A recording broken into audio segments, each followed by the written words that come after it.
Do you love the idea of personal growth but find the practice of it exhausting? We get it. We're Brandon and Megan Giggling, growth coaches with the mission to put the personal back in personal growth. If you want a new way of growing into the next version of you without the frustration, guilt, and overwhelm, you're in the right place. It's time to rethink your growth journey and make it into something that works for you. You in? Welcome to Growth Reframed.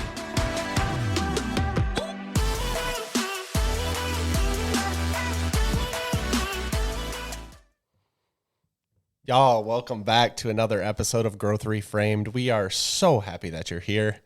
The last couple weeks, we've talked all about toxic beliefs, and we actually broke that thing down into 2 episodes, and I'm telling you, it could have been 15. So if you haven't listened, go ahead and head back and give it a listen.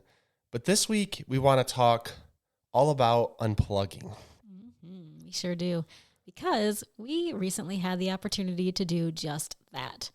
We have recently come back from San Diego, one of our very favorite places to be, and it was a great experience. And most importantly, we got a chance to unplug, disconnect, kind of recharge for real life.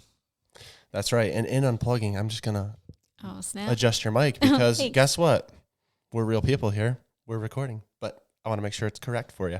Thanks. Okay, so yes, we got a chance to go to San Diego. It's by far one of my favorite places in the country. Mm-hmm. If you haven't had the chance to go, I would highly recommend it. You can, if you're from California, I'm sorry, but you can skip everywhere else in California and just go to San Diego. You'll be good. And if you're from somewhere else over there, you can certainly message me and tell me to check it out, and I'll be glad to.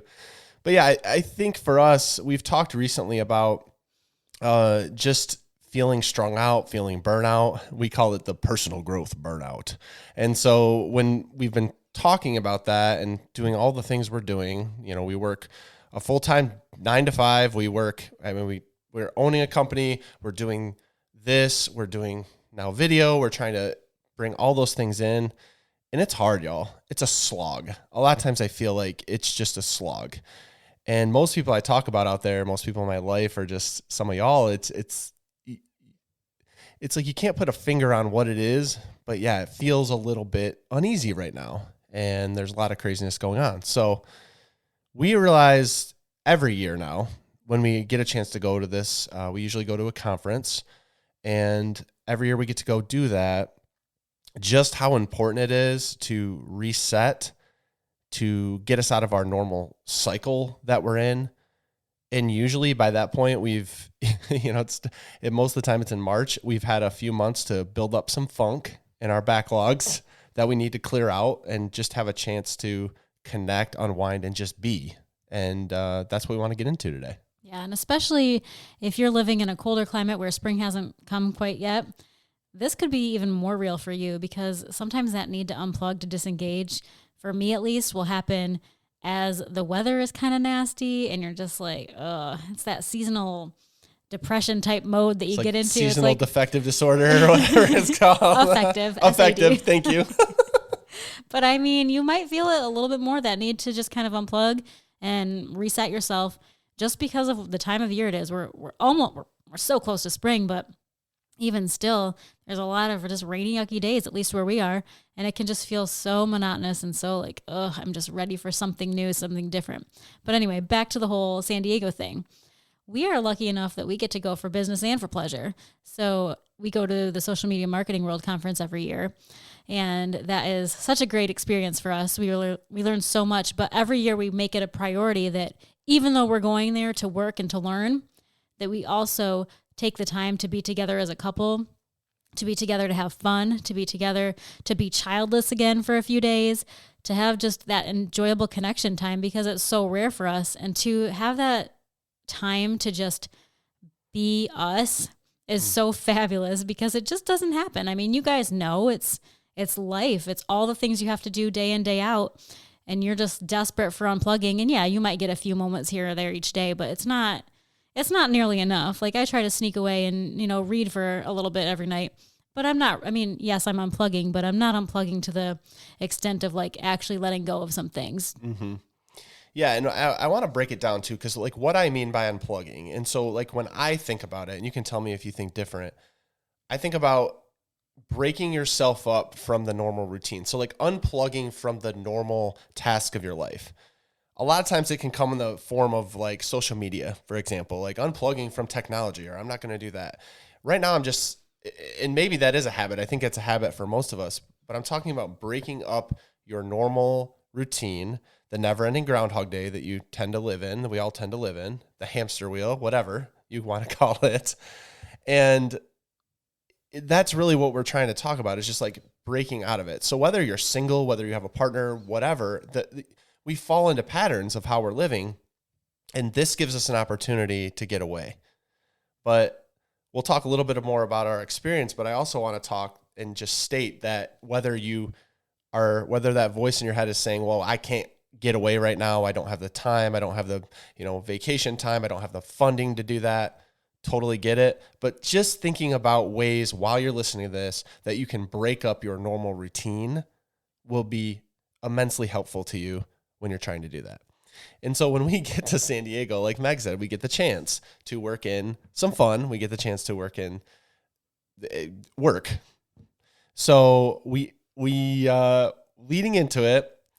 So the last year, and I think we had done it twice. We went to Disneyland. And so, yes, we're officially Disney adults now. And if you don't know what that is, you can Google it, but that's us. Going to Disney all the time. And I had never gone to Disney for like most of my life. And then when me and you first went was when we were in San Diego. We went without kids. And a lot of people I've talked to about going were like, why did you go? Why did you go to Disney without your kids? And I'm like, have you ever gone to Disney without your kids? That's why I went to Disney without my kids. Because no one's whining at you. Right. And it gives you a chance to just, again, break things up. Yeah, the conference and all that is serious. So it gives me a chance to be a kid again. It gives me a chance to have fun, to go on a roller coaster with you, to go on fun rides, to play games. We got a chance to be in the car for an hour because it's about an hour and a half drive from San Diego to Disneyland. We got a chance to just sit and be and talk and listen to music and sing and unwind, where we don't get that right now. And like for us, y'all might be thinking, and because I thought it myself, like we work together, we do this podcast and video together, we're doing a whole nother side hustle together, we were raising kids together, we're together all the freaking time. So what are you talking about needing to, unplug or connect or whatever? And what I'm saying is proximity to your partner, proximity to whoever you're trying to connect with in your life doesn't mean community. It doesn't mean connection. Just because you're near that person doesn't mean connection.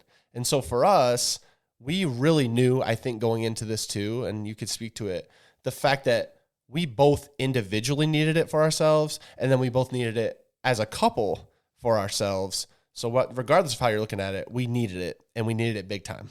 I'm glad you brought that up, because I was just thinking as you were talking, like, for me, there's almost two different unplugs. Like, unplug from everything individually by myself, meaning at night I'm laying in bed, I stop talking to you. It's the whole thing about like everybody's on their phone, like next to each other. You kind of get that image in your head of like how that is these days, because it's true. But that to me, like that vegging out, that disconnecting is sort of unplugging. There's a place and a time for that. I really believe it's totally okay to ignore the person that you're next to in a moment that you need to do that. Not forever, not always, but there are certain instances, like if you've been having a moment and you just need some time at the end of the day, you are entitled to lay in your bed and not do anything except lounge on your phone or stare straight at the TV. That's cool. And then there's the unplugging together. And that to me is totally different. That's like a break from our real life, like in a bigger sense. Like the individual thing is great, but sometimes I need to just be with you to build our relationship, to strengthen that relationship. And that's where you're talking about, like, it just felt like a time that we needed that, because we were, as you said, always together, but not necessarily feeling the vibes, because it's just exhausting to do all the things. And that's, it's okay. But at some point you got to stop doing the things and actually make us or your relationships or your things super important to you and put those back on the pedestal for a little bit. Right. And how it works for me individually is, for example, like we've gone to that conference now. I think that was our 6th or 7th year going to that conference. And so a lot of the information seemed like it was like things I'd heard before, but just getting out of my routine here and getting to a place where I could be fully engaged in something that wasn't with distractions really opened me up. It's like I've heard a lot of these things before, but I almost saw things under a new lens in a new way. Even though I'd heard it before, it's like I could take the blinders off of my normal day-to-day slog and really see the potential of things without the demands of my day-to-day life.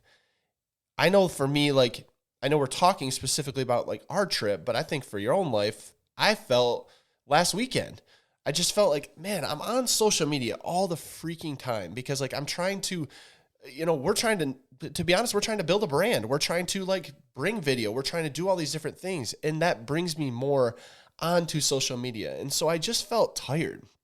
I came into the weekend feeling exhausted with the demands of just trying to live life and be on. I mean, it sounds silly, but it can be daunting to be on social media, to just constantly be scrolling and like looking at different apps and just being on your phone at all. And I came to you Sunday and I was just like, hey, just hold me accountable for this. I'm not going to be on social media today. The literal unplug. The literal unplug. And so it's a perfect example. And it's the reason I mention it is because it's the easiest possible thing for you to do. I'm not saying don't have your phone, because I get we all have like jobs with things. We have people that have to get in touch with us. Cool, that's fine. You could maybe try to limit your phone and just let people know if you have a partner or someone else that you live with or whatever, that you can call them if they really need to get in touch with you. But if that's a thought that you have that you can't do that, cool, you can have your phone, but maybe think about not watching YouTube for the weekend or for a day or for an evening even, if you think that's too much. Cut off from social media. Because I can tell you for me, I didn't realize, I guess I did because I decided to take the break, but I didn't really realize how daunting it was becoming and how much it was just like taking over my mental psyche and everything else by taking it in all the time. But when I did it on Sunday, I didn't miss it, one. And believe it or not, y'all, when I got on Monday, there was really not much that I had missed, that I needed to like be there constantly looking every few minutes, which I can fall into the cycle of doing, to be like, oh, wow, do I need to respond to someone? Did someone comment? Do I need to see what this person and that person's doing on the internet? There's just ideas in my head that I have. So that's one example of things you can do. Could you think of other examples of things where if people can't just completely unplug, ways they can mix things up in their life? I mean, for us, one of the things we do is just do a weekend where we pretty much stay at home. We do only the things that we have to do. Like right now, it's soccer season for the kids. So great. Obviously, we're going to go to soccer. We're not going to... Dang soccer. We're not going to take them away from something they love. But we'll do soccer and we'll do church. And I'm telling you, there is not much else other than that. Because as a family, we might need to unplug. We might need to just spend some time together. And some of that will be spent as a family. And some of that will be spent where all four of us as individuals go off and do our own personal unplugging, our own personal time of reflection, our own personal things. Like I might go read a book because that's what I like to do. Bran, you're probably not going to go do that because that's not what you're doing right now. You do like to read, but if you're unplugging, you're not going to go pick up the type of book that you like to read, which is more personal growth, business kind of books, because that's not a relaxation. That's not an unplug that kind of re-engages your brain to be in the work mode. That's not super helpful in the context of this conversation. So you might go and do something totally different. You might go play on your phone, even though that's not the actual literal unplug, but for you, it's unplugging from this. Sure. And our son will go play video games and our daughter will, watch PBS Kids or whatever the case may be, whatever you like to do that kind of takes you just out of the, like having to be on all the time, having to do all of these extra things. Like my favorite weekends sometimes are the weekends where we really don't do much just because we're all able to kind of come together when we want to be together, and then also just guilt-free do the things that we like. And that just is an easy, simple thing that I'm thinking of. That's a great way to just kind of take yourself out of it. Stop doing the work on the weekends unless it's absolutely necessary for a weekend. It doesn't mean you never work a weekend again. It means maybe this weekend is the weekend that you choose. That kind of stuff is super helpful for us. Yeah, I'm glad you said that because I think it brings awareness to the fact that we a lot of times aren't even consciously aware that this is happening. We feel tired, we feel exhausted, or we feel just kind of strung out, but we don't really know why. And a lot of times it's with easy, simple tweaks you can do that. But like you said, it needs to happen once. It needs to happen like over a weekend. It needs to, like, you could carve out a little bit of time to make it happen. It doesn't need to be every weekend, and it doesn't need to be for all time. Because I know as humans, we like to stretch it out to be like, well, I couldn't possibly do that because my kids have sports and I have this and I have this commitment after and I have that. We do yeah, too. cool. So do we. I mean, by the way, we do. But also, I just want to say that it does need to be thought out sometimes. Like, it needs to be planned. Like, if you knew that, like, we knew that trip was coming, but before that trip, we had planned to take a whole day off, and then I was sick, throwing up, like, with the flu. It didn't happen. And so we did plan. My point is, it's going to be difficult. It's difficult to try to do things out of the norm. It's difficult to recognize that things are wrong and then decide to make a sacrifice and take a step to allow it to happen. But I know for us too, when the days are semi-nice out, we get outside and we go for a walk because we know that, like, being out in the sunlight helps us. Yeah. I don't know what it is for all the people out there, but there's got to be something that you can do to break you outside the norm. And again, I think it's, to your point, a conscious awareness of the fact of, like, okay, what's taking your own pulse almost, like, what's going on? Like, how am I feeling? How am I feeling? Okay. And really, like, don't brush it off. Like, how am I really feeling about how things are going right now? And what are some ways, rather than thinking about all the reasons why it can't happen, what are some real simple ways that I could do it once? And it can be as small as buying yourself some Starbucks. It can be as small as going outside and just sitting in the sunlight. It could be as simple as calling up someone that you love, that you've been meaning to reach out to, and just chat. All of those things sound so simple, and there are things that I don't usually do. But I don't know what it is for y'all. But there's probably something out there to tell you that, you know, the feeling that you need to disconnect, because this life, like I led this episode off with, it's a slog. It's a grind. I mean, I've said the word slog like 3 times. Now I've said it 4. But it's a grind. It's hard. It's difficult. And there's so many things out there that can pull you down and pull you in. So you got to be aware of the fact that you might need a little respite from that. And how can you work that in? That's the point I want to hammer in here. What is the simplest way? Don't go to the hardest way. You're like, yeah, I'm not going to fly to San Diego today. No, totally get it. I mean, we typically don't either. It's just something to mention, because when we did that, we realized how helpful it was. But what is a way today that you can work something in? And don't think about time. Like, don't think about the thing that's going to suck the most time. I know time's the most valuable, finite resource we seem to all have. But what could it be for you?